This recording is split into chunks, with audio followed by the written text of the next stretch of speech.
Guys, ഞാൻ നിങ്ങളുടെ സ്വന്തം പാത്തുമാണ്. അപ്പോൾ ഇതെൻ്റെ അമ്മയുടെ വീട്ടിലൊരു സ്ഥലം ആറാണ്. അമ്മയുടെ വീട്ടിൻ്റെ അടുത്തുള്ള ഒരു ആറാണ്. കണ്ടില്ലേ, ഈ ആറിനകത്ത് റബ്ബറൊക്കെ ഒടിഞ്ഞു വീണേക്കെന്ന് വെച്ചാൽ കാറ്റ് വന്നപ്പോൾ ഒടിഞ്ഞു വീണതാണേ. താഴെട്ടിറങ്ങി കാണിച്ചു തരാം. കണ്ടില്ലേ, ഇതാണ് ഞങ്ങളുടെ ആറ്. നല്ല രസമില്ലേ? അവിടെ നിന്ന് നമുക്ക് കാണാൻ നല്ല രസം. ഇതിലെ പോകുമ്പോൾ ഇപ്പം വെള്ളം ചെറുതായിട്ട് കൂടിക്കിടക്കുക. കണ്ടില്ലേ, റബ്ബറൊക്കെ കൂടിക്കിടക്കുന്നേ.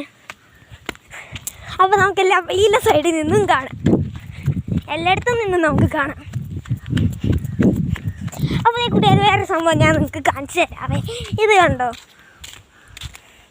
അതിലിങ്ങനെ ചെറുതായിട്ട് നിങ്ങൾക്കൊരു ഈ റബ്ബറൊക്കെ കണ്ടോ, അതിൻ്റെ ഇടയിൽ കൂടെ അങ്ങനെ ഒരു വഴിയുണ്ട്. അതിലേ പോകുമ്പം അവിടെ ഒരു വെള്ളച്ചാട്ടമുണ്ട്. അവിടുന്ന് ആ വെള്ളം ഇവിടെ ഇറങ്ങും. പിന്നെ ഇതും ഇവിടെ ഇറങ്ങും.